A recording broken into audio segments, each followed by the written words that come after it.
आज यह कक्षा शास्त्रीय तृतीय वर्ष के लिए लगाई गई है।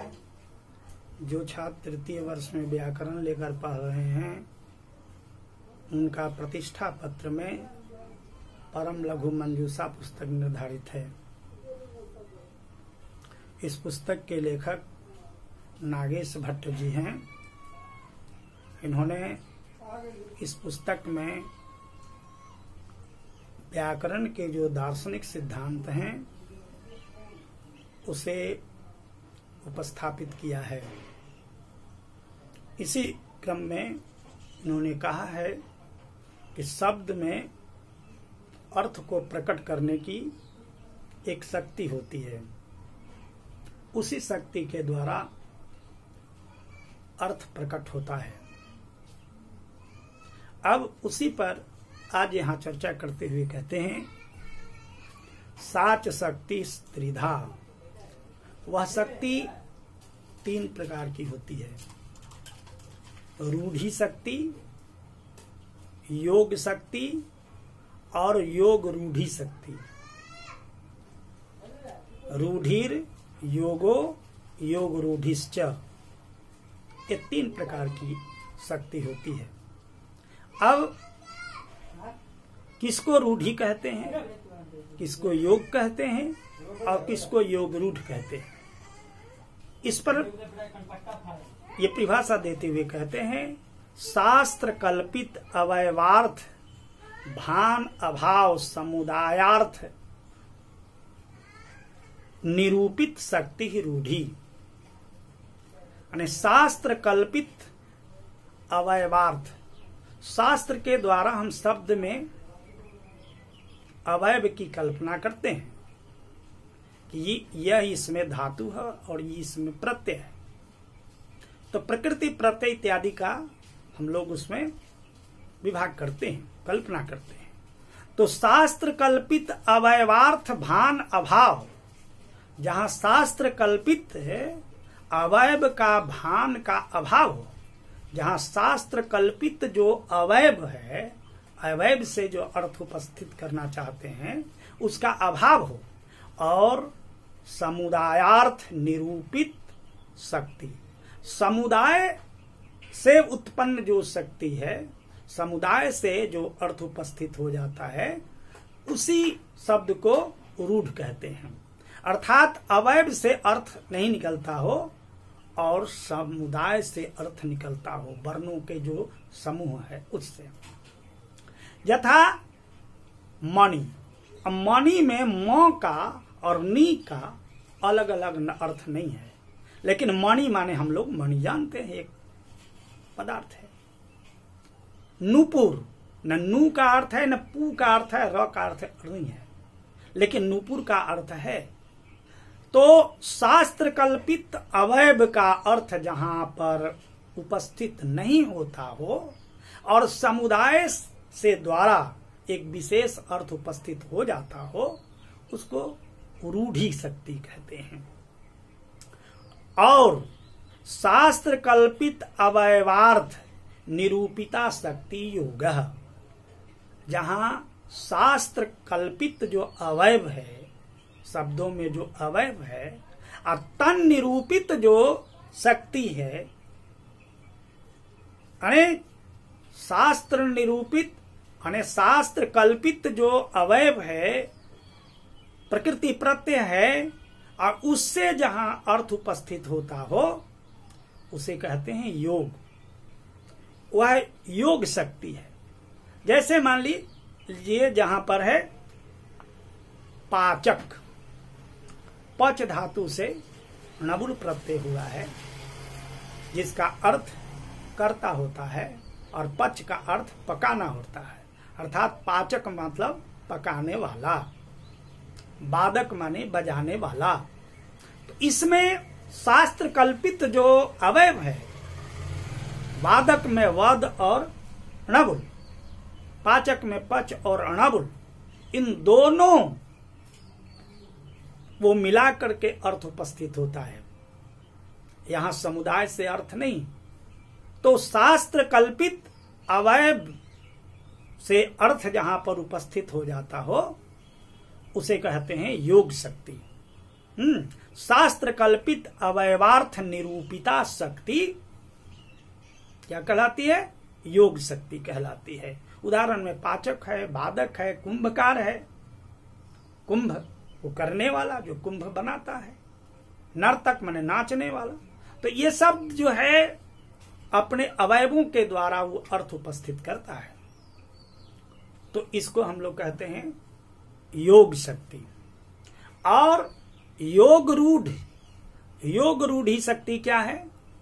तो ये कहते हैं कि शास्त्र कल्पित अवयवार्थ अन्वित विशेष भूतार्थ निरूपिता शक्ति योग रूढ़ी। शास्त्र कल्पित अवयवार्थ, शास्त्र कल्पित जो अवयव है उसका जो अर्थ है और उससे फिर अलग विशेष अर्थ जहां उपस्थित होता हो, तो किस शक्ति के द्वारा? योग रूढ़ शक्ति के द्वारा। तो शास्त्र कल्पित अवयवार्थ अन्वित, अवयवार्थ भी होना चाहिए, और विशेष भूत अर्थ जहां उपस्थित हो जाता हो उसे हम लोग कहते हैं, उस शक्ति को क्या कहते हैं? योग रूढ़ कहते हैं। योग रूढ़ी है। जैसा पंकज, पंकज का मतलब क्या होता है? पंके जायते इति पंकजः, पंक में जो जन्म लेता है उसे पंकज कहते हैं। ठीक, यह अर्थ निकलता है। यह शास्त्र कल्पित जो अवयव है उससे अर्थ निकल गया। और यह अर्थ के साथ साथ पंख में जन्म लेने वाला तो बहुत है। लतर पत्तर घास पौधे सब जन्म लेते हैं पंख में, लेकिन सबको न कह करके एक विशेष अर्थ, उस कमल विशेष को कहते हैं पंकज। तो यह विशेष अर्थ जब निकलता है तो वह योग रूढ़ कहा जाता है। उस शक्ति को क्या कहते हैं? योग रूढ़ी शक्ति कहते हैं।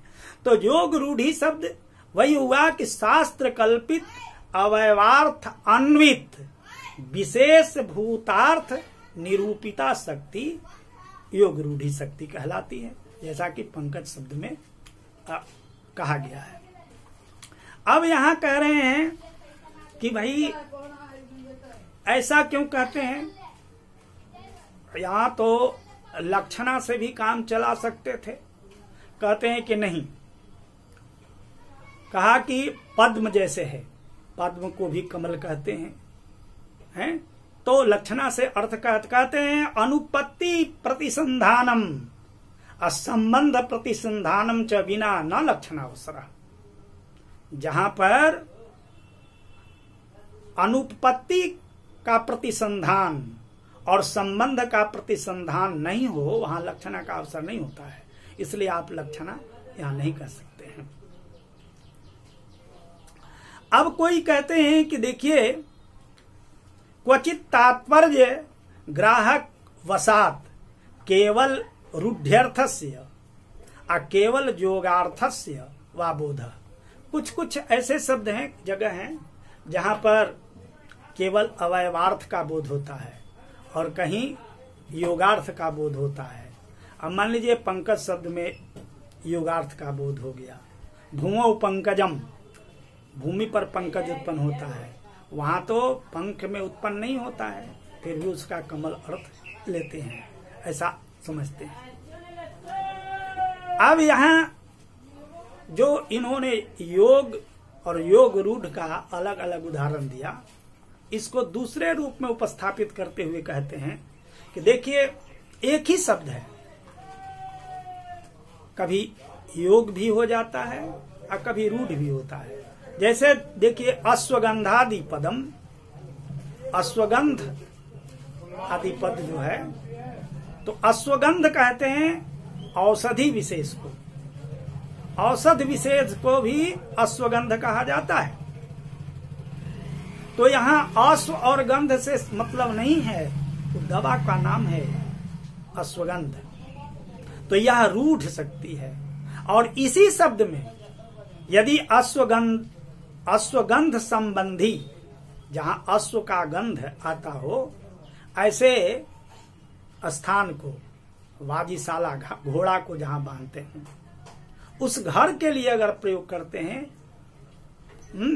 तो अश्व संबंधी गंधवान या गंधवती शाला,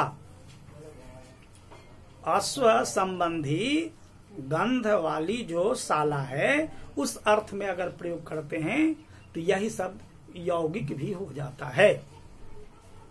इस तरह से एक ही शब्द यौगिक और रूढ़ दोनों हो जाता है, ऐसा कहते हैं, समझते हैं। तो यौगिक रूढ़, हम इसी को यौगिक रूढ़ कहा जाएगा। उसी तरह से मंडप शब्द है, मंडप पदम गृह विशेषे रूढ़म। अगर मंडप शब्द का मतलब मड़वा, जो विवाह शादी में बनाते हैं मंडप, उस अर्थ में अगर प्रयोग करते हैं तो मंडप शब्द का अर्थ जो मड़वा होगा वह गृह विशेष होगा, वह रूढ़ शक्ति के द्वारा वह रूढ़ अर्थ होगा। और कोई मंड माने माड़ को कहते हैं, उसको पीने वाला को मंडप कहते हैं, जो मधु पीने वाला को मधुप कहते हैं। उसी तरह से जो मंडप माने माड़ को पीता हो उसको अगर मंडप उस अर्थ में प्रयोग कर रहे हैं, मंडपः गच्छति, माड़ को पीने वाला जाता है, तो यहां पर यौगिक अर्थ भी हो जाएगा। तो एक ही शब्द कभी यौगिक भी हो जाता है और कभी रूढ़ भी हो जाता है। तो अपने अपने स्थान पर उनका अलग अलग प्रयोग होता है, ऐसा समझना चाहिए। तो इस तरह से शब्दों में तीन शक्ति की कल्पना की गई, योग शक्ति, रूढ़ शक्ति और योग रूढ़ शक्ति, दोनों शक्ति है। और ये तीनों शक्ति है और तीनों से अर्थ उपस्थित होता है संसार में, ऐसा हम लोगों को समझना चाहिए। पुनः शेष अगली कक्षा में। ओम।